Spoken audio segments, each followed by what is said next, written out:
that that is indeed the case, does tapering start in September? I think the Fed has already gone so far that they're going to taper in September because it's the least market disruptive thing to do. Right? Once again, it's all about minimizing tail risk. They've already prepared everyone for it. If you look at surveys of economists, they're all expecting it in September. And I think that the Fed would find itself in a worse position if they chose not to taper in September and then tried to remind markets that they're going to do it in December. I mean, it just creates another round of volatility in markets. No more kicking the can down the road, huh? I don't think so. Sometimes it's easier just to stomp on the can. Okay, very good. Drew Matus, Managing Director and Deputy Chief Economist at UBS in Stamford, Connecticut. We appreciate you joining. Hello, welcome in. I'm Mark from Sunnyvale. Be going over some basic stuff. You can see I'm putting together my trading log. Let's just kind of get rid of this for now. And I figure it's probably a little easier just to go through some of this stuff in a video rather than annotating all these charts. So, biggest thing I want to zone in on here, alright, is the monthly chart. We've got a month close, nice bullish candle.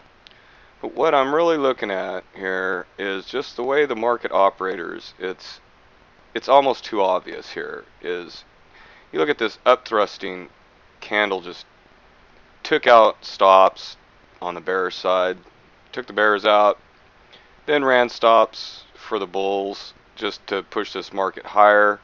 I'll show you on some intermediate charts we've broken a trend line.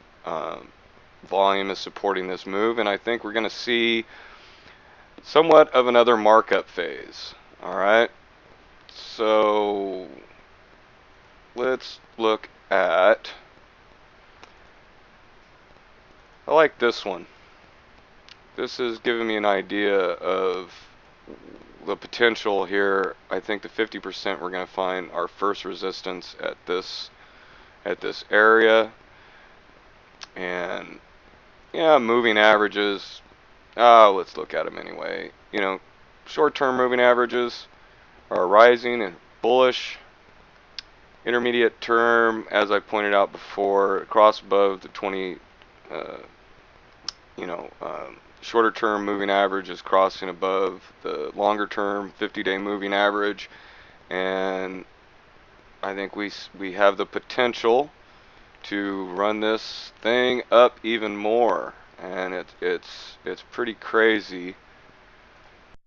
Just had to pull up this percentages here, and what I mean by crazy in terms of how far this has run up compared to last year, almost, this is 19, almost hitting the 20% marker, closing on the high.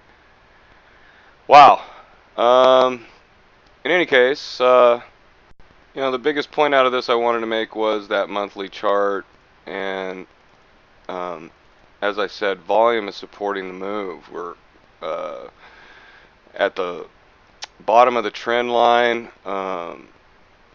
testing supply, finding successful test of supply, and breaking the trend line. We jumped the creek and pushing up through supply, I think, is very bullish, and it reeks of markup phase, in my opinion. So I don't have too much more to go into. Let's look at the VIX real quick here, and as I've said, I don't know for how long, that the VIX can keep going lower. Alright, I think it's going to keep going lower, and moving over into what I think is the next important thing to look at too is the dollar has broken out of a falling wedge, which seems fairly bullish, but I think what we're going to see here is a lot of sideways action that will be fairly neutral for the markets. So that's pretty much all I got. I think we're going to see a positive week this coming week, and well, let's say that is indeed the case. Go from there. Does tapering start in September? And I'll go back I to think my the Fed has already gone so far that they're going to my taper log in and September listen to some because more it's Bloomberg the radio, least and market disruptive thing this to will be do. posted here Right? pretty Once again, it's all about soon. minimizing tail risk. They've already prepared everyone for it. If you look at surveys of economists, they're all expecting it in September.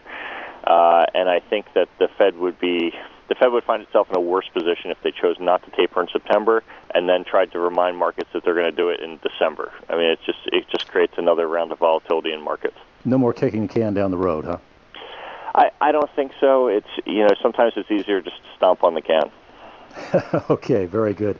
Drew Mattis, Managing Director and Deputy Chief Economist at UBS in Stamford, Connecticut. We appreciate you joining.